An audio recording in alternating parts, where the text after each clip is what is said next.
Baik, hari ini kita akan belajar masih tentang turunan. Nah, turunan ini nanti akan kita pelajari adalah bagaimana mencari turunan dari fungsi transenden dan fungsi logaritma.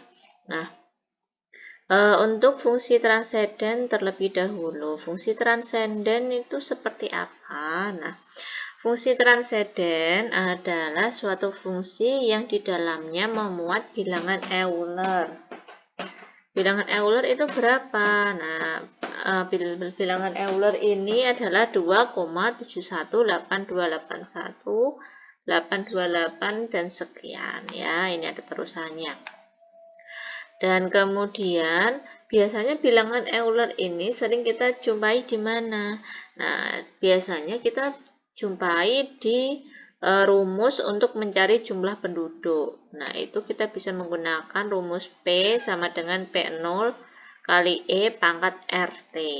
Nah, ternyata munculnya bilangan Euler ini tidak hanya pada rumus untuk menghitung jumlah penduduk, tetapi juga bisa kita temui di dalam pelajaran fisika, yaitu bagaimana mencari laju peluruhan, yaitu menggunakan rumus N sama dengan N0 kali E pangkat min lambda kali T.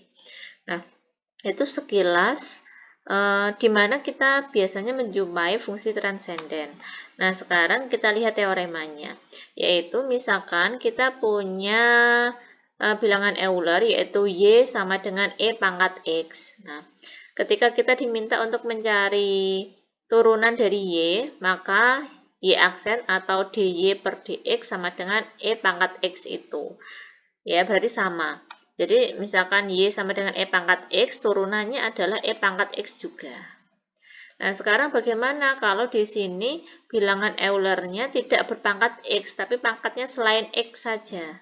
Misalkan 2X plus 5, misalkan 5X kuadrat. Nah, itu bagaimana? Nah, sekarang kita lihat untuk teorema selanjutnya.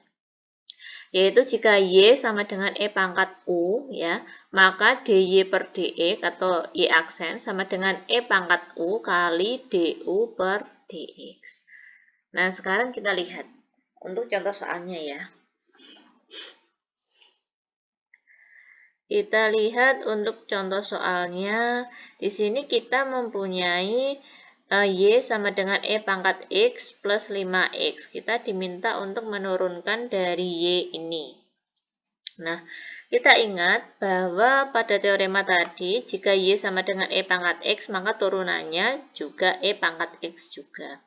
Nah, untuk mencari Y aksen sama dengan DY per DX, berarti ini sama aja dengan turunan E pangkat X plus 5X per DX. Nah, ini kan bisa kita pisah ya, menjadi turunan E pangkat X DX ditambah turunan 5X terhadap X. Nah, ini turunan dari E pangkat X terhadap X, maka hasilnya adalah E pangkat X itu.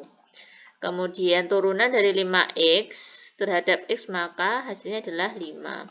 Jadi, jika Y sama dengan E pangkat X plus 5X, maka turunannya adalah E pangkat X plus 5.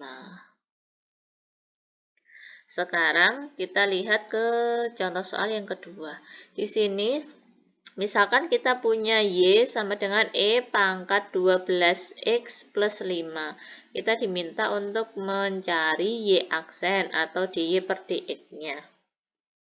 Nah, teorema yang akan kita gunakan nanti yaitu jika Y sama dengan E pangkat U, maka DY per DX sama dengan E pangkat U kali DU per DX. Jadi, yang pertama harus kita lakukan yaitu kita mencari atau memisalkan yang mana yang akan kita misalkan menjadi U.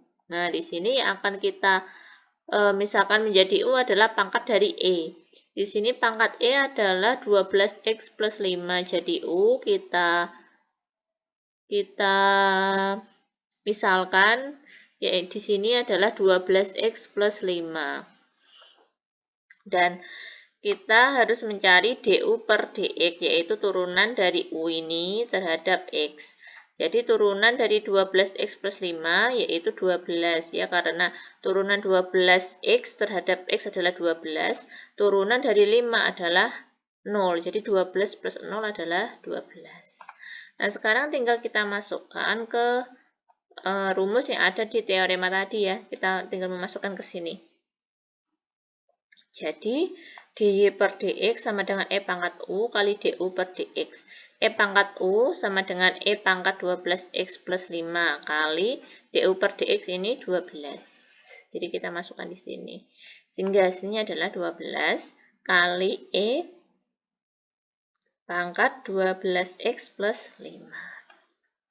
Nah, sekarang bagaimana kalau contoh soalnya itu berupa pangkat bilangan Euler-nya berupa trigonometri. Nah, sekarang kita lihat latihan soal yang di sini. Misalkan kita punya Y sama dengan E cos X, E pangkat cos X. Nah, kita diminta untuk mencari turunannya. Maka caranya sama. Kita harus memisalkan pangkat dari E ini menjadi U. Sehingga kita misalkan U adalah cos X. Kemudian kita cari du per dx. Berarti kita cari turunan dari cos X terhadap X. Di sini adalah negatif sin X. Nah, sekarang setelah kita mencari, kita memisahkan U adalah cos X, kita mencari du per dx, maka tinggal kita masukkan ke rumusnya, ke rumus ini. Nah, rumusnya adalah y aksen atau dy per dx sama dengan e pangkat u. Di sini u-nya kita ubah menjadi cos x lagi, berarti menjadi e pangkat cos x kali du per dx-nya adalah min sin x. Kemudian ini kita kalikan, sehingga menjadi min sin x kali e pangkat cos x. Nah, itu untuk fungsi transenden. Sekarang untuk fungsi logaritma. Di sini definisinya yaitu A pangkat B sama dengan C. Jika dan hanya jika A log C sama dengan B. Nah, misalkan A-nya ini, A-nya ya, A-nya ini merupakan bilangan Euler atau E, maka bisa kita tuliskan bahwa E log X itu bisa kita tulis ln X ya. Ln itu adalah logaritma natural atau Napier. Nah, E log X sama dengan ln X. Nah, ini ada beberapa sifat-sifat logaritma yang tentunya pada pertemuan sebelumnya kita sudah bahas ya beberapa sifat-sifat ini. A log B kali C sama dengan A log B plus A log C. A log B pangkat C sama dengan C kali A log B. A log B sama dengan log B per log A. Dan A pangkat A log X sama dengan X. Nah, sekarang kita lihat teorema pada fungsi logaritma dalam turunan. Nah, di sini misalkan kita punya Y sama dengan ln X. Nah, kita diminta untuk mencari Y aksen atau turunannya. Nah, turunan dari ln X adalah 1 per X. Ya. Nah, sekarang bagaimana kalau dalam ln itu isinya tidak hanya X saja. Misalkan 2X kuadrat, misalkan 3x plus 5, misalkan negatif cos X. Nah, bagaimana kalau bentuknya seperti itu? Maka muncullah teorema yang bawahnya, yaitu jika Y sama dengan ln U, maka dy per dx sama dengan 1 per U kali du per dx. Berarti langkahnya sama seperti yang fungsi transenden tadi, sehingga kita harus memisahkan mana yang menjadi U-nya, atau memisahkan U pada persamaan yang diketahui. Nah, sekarang kita lihat contohnya. Di sini kita punya Y sama dengan ln 2X. Nah, kita diminta untuk menentukan Y aksen. Caranya berarti kita memisahkan dulu mana pada Y sama dengan ln X ini yang kita misahkan sebagai U. Nah, di sini U-nya adalah kita misalkan 2X ini sebagai U. Maka du per dx adalah turunan dari 2X terhadap X, yaitu 2. Jadi tinggal kita masukkan Y aksen sama dengan dy per dx. Nah, ini kita pakai rumus yang ini ya. 1 per U kali du per dx. Nah, 1 per UU-nya adalah 2X, berarti 1 per 2X kali du per dx. Du per dx tadi adalah 2, berarti kali 2. 2 dan 2 di sini bisa kita coret, sehingga hasilnya menjadi 1 per X. Gitu. Sekarang yang nomor 2. Di sini kita punya Y sama dengan ln 3X kuadrat. Nah, kita diminta untuk menentukan Y aksen. Caranya sama. Kita harus memisalkan 3X kuadrat sebagai U. Nah, U sama dengan 3X kuadrat, maka kita mencari DU per DX.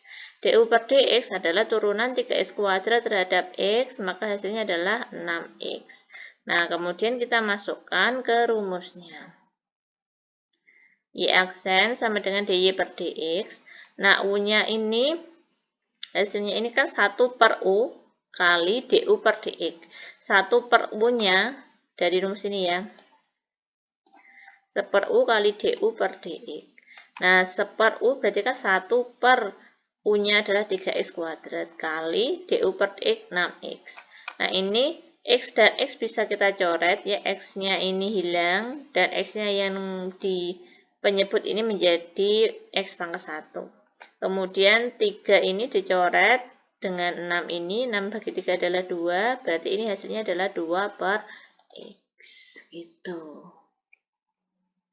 Sekarang lihat contoh soal berikut. Jika Y sama dengan ln X pangkat 2, tentukan Y aksen. Nah, di sini kita bisa menggunakan aturan rantai. Nah, di sini yang kita misalkan U adalah ln X. Ya, jadi DU per DX adalah 1 per X. Nah, ketika ln X kita ubah menjadi atau kita misalkan menjadi U, berarti Y sama dengan U kuadrat. Sehingga DY per DU sama dengan 2U.